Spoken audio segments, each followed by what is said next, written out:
J'ai appris que j'étais morte en lisant un message qui ne m'était pas destiné. Le nom sur l'écran n'était pas le mien, mais je savais que c'était de moi qu'il s'agissait. Elle ne reviendra pas. Il faut tourner la page. Je suis restée figée, le souffle court, parce que la femme à qui ces mots étaient adressés, c'était Léa, et celle qu'elle devait oublier, c'était moi. 3 mois plus tôt, j'étais encore une étrangère dans le centre de rééducation de Bordeaux, une silhouette discrète qui peinait à retrouver ses mots après l'AVC. Mon nom, Camille Mercier, autrefois écrivaine. Aujourd'hui, une femme de 52 ans qui bégayait face à une boulangère et tremblait devant une page blanche. C'est dans ce silence que Léa est entrée. Orthophoniste, une trentaine d'années, voix douce et gestes assurés. Elle n'a pas demandé de bilan. Elle m'a offert un café et m'a dit « Racontez-moi ce que ça fait, de ne plus pouvoir dire ce qu'on pense. » Et j'ai su que ce n'était pas une simple thérapeute. C'était une femme qui écoutait. Les séances sont devenues des respirations dans mes semaines. Au fil du temps, ma bouche restait parfois vide, mais mes yeux cherchèrent les siens. Et quand elle riait à l'un de mes mots mal prononcés, je sentais un frisson étrange traverser ma nuque. Un sentiment que je n'avais plus connu depuis longtemps, peut-être jamais. Un jour, elle est arrivée avec une boîte en carton. « C'est la recette de ma grand-mère », a-t-elle dit en posant les biscuits sur la table. Goûter. Je l'ai fait, et j'ai compris. Ce n'était pas juste du sucre et de la cannelle, c'était une mémoire partagée. Elle m'a regardée attentive. Vous cuisinez ? J'ai hoché la tête. Je faisais des gâteaux avant l'AVC, avant la solitude. Le jeudi suivant, elle m'a proposé un défi. Il y a un concours de pâtisserie amateur samedi prochain. Vous venez avec moi ? Je l'ai regardée comme si elle avait perdu la tête. Parler m'épuisait. Me tenir debout trop longtemps aussi. Mais quelque chose dans ses yeux m'a fait dire oui. Le jour du concours, je me suis sentie ridicule. Ma main tremblait en cassant les œufs. Autour de moi, des couples jeunes, des duos de mère et fille, et nous. On n'a rien à prouver, m'a soufflé Léa. On est là pour créer. C'est tout. Le thème, un dessert qui raconte votre histoire. Ma gorge s'est nouée. Quelle histoire! Celle d'une femme oubliée de tous, que même les mots ont déserté. Je me suis concentrée sur l'essentiel. Du miel, des pommes, de la pâte sablée. Ma grand-mère disait que les recettes simples sont les plus sincères. Quand le jury est passé, je n'ai pas entendu leurs commentaires. Je regardais Léa. « Ça sent le feu de bois et les souvenirs », a dit une juge. Mais moi, je ne pensais qu'à Léa, à la chaleur de sa main quand elle m'a félicitée, à la lumière dans ses yeux. Ce soir-là, elle m'a raccompagnée chez moi. Le silence était lourd dans la voiture. Arrivée devant ma maison, elle n'a pas coupé le moteur. « Camille, Elle s'est arrêtée. Je l'ai regardée. Je n'ai pas parlé. Pas besoin. Elle s'est penchée et a déposé un baiser léger sur ma joue. Bonne nuit. Je suis restée immobile longtemps après son départ. Et dans ce silence, j'ai compris que quelque chose avait commencé. Une phrase sans mots, un poème sans rime, une vérité trop forte pour être tue. Le lendemain, je suis restée près du téléphone toute la journée. Il n'a pas sonné. Léa ne s'est pas présentée à notre séance habituelle. Pas de message, pas d'explication. J'ai tenté de me convaincre qu'elle avait un empêchement, une urgence. 1 semaine est passée. Puis 2. Son nom a disparu du planning du centre. Personne ne me donnait de réponse claire. C'était comme si elle n'avait jamais existé. Je me suis raccrochée au souvenir du concours, à ce baiser, à la chaleur de sa main. J'ai revu chaque seconde, encore et encore, comme pour prouver que je ne l'avais pas imaginé. Mais le vide grandissait. Les mots que j'avais retrouvés recommençaient à s'éloigner. Le silence s'imposait, plus lourd qu'avant. Un jeudi matin, n'y tenant plus, je suis retournée au centre. En marchant lentement jusqu'au bureau d'accueil, j'ai vu une silhouette familière dans le couloir. Mon cœur s'est figé, c'était Léa, en train de rire doucement avec une femme que je ne connaissais pas, plus grande, plus assurée. Elles se tenaient près l'une de l'autre, leurs mains presque jointes, une complicité évidente. Avant que je puisse détourner le regard, Léa m'a aperçue. Un éclair était passé dans ses yeux, surprise peut-être, ou culpabilité. Elle a fait un pas vers moi, hésité. Camille, sa voix tremblait. Je n'ai rien dit. Mon souffle était court, mes jambes refusaient d'avancer. Je suis désolée, a-t-elle ajouté. Je ne pouvais pas. Elle n'a pas fini. L'autre femme s'est approchée et a posé une main sur son bras. Tout va bien. Léa a hoché la tête sans me lâcher des yeux. Camille, je peux t'expliquer. Mais je ne voulais pas d'explication. Pas là. Pas comme ça. Je suis partie sans répondre. Chez moi, j'ai cassé des œufs avec rage. J'ai mesuré du miel en trop grande quantité. Je voulais retrouver le goût d'avant, celui de nos débuts. Mais rien ne prenait. Tout avait un goût d'amertume. Elle m'avait embrassée, elle avait éveillé quelque chose que je croyais mort. Et maintenant, elle souriait à une autre. La semaine suivante, j'ai reçu une carte glissée dans ma boîte aux lettres. Pas de timbre, pas d'adresse d'expéditeur. Je suis désolée, j'ai paniqué. Ce que j'ai ressenti avec toi m'a bouleversée. Je n'ai pas su comment gérer. Rien de plus. Je l'ai relu plusieurs fois. La rage s'est apaisée, remplacée par un vide étrange. Elle n'avait pas nié. Elle avait fui, par peur, par lâcheté, peut-être par honte. Mais moi, je n'avais plus de force pour courir après quelqu'un. Je suis retournée à mes carnets, pas pour écrire un roman, juste quelques mots, éparpillés, comme les miettes d'un gâteau qu'on n'a pas su partager.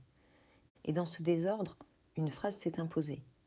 On ne trahit pas une inconnue. Elle m'avait vue, entendue, touchée, et puis elle avait disparu. Et malgré tout, je n'arrivais pas à la détester. Quand Léa m'a proposé de partir quelques jours dans les Landes, j'ai cru que c'était une blague. Juste toi et moi, avait-elle dit, sans explication, sans pression. Elle avait ajouté « Rachel est au courant.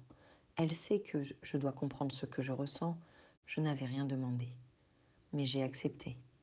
Par faiblesse peut-être, par espoir surtout.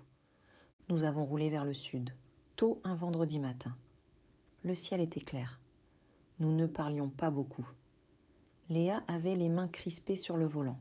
Moi, j'observais les arbres défiler, essayant de ne pas trop y croire. À une station-service, elle m'a regardé longtemps, sans parler. Puis elle a dit « Je suis paumée. Mais je suis là. C'est déjà ça, non ?» J'ai hoché la tête. C'était plus que ce que j'osais attendre. La tempête est arrivée sans prévenir. Sur l'autoroute entre Mont-de-Marsan et Dax, le vent a soulevé un rideau de sable et de feuilles, rendant la visibilité nulle. Léa a ralenti. Moi, j'ai serré ma ceinture, le cœur lourd. « Tout va bien », m'a-t-elle dit. C'est alors que le choc est survenu. Un poids lourd nous a percutés sur le côté. J'ai entendu le métal crier, le verre exploser. Puis plus rien. Plus de son, plus de lumière. Quand j'ai rouvert les yeux, j'étais seule. Un plafond blanc, un bip régulier, un goût métallique dans la bouche. Une voix a murmuré. « Madame Mercier, vous êtes réveillée. » Je ne pouvais pas parler, pas encore. On m'a expliqué. L'accident, le coma, 3 jours sans réponse. Léa. Personne ne savait.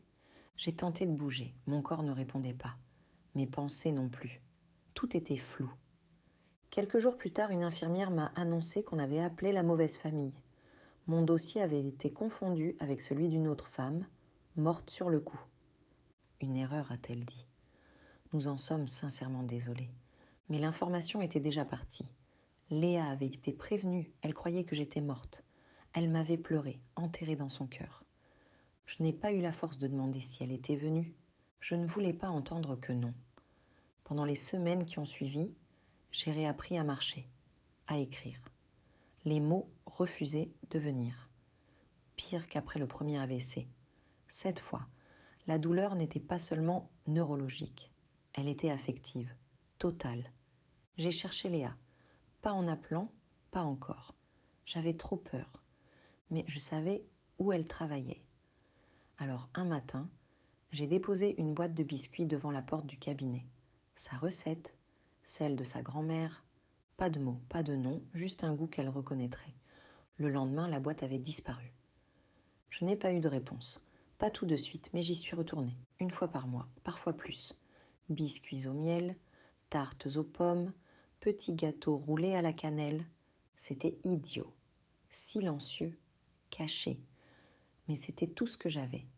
Elle me croyait morte, et j'agissais comme un fantôme. Je ne m'attendais pas à la voir ce jour-là.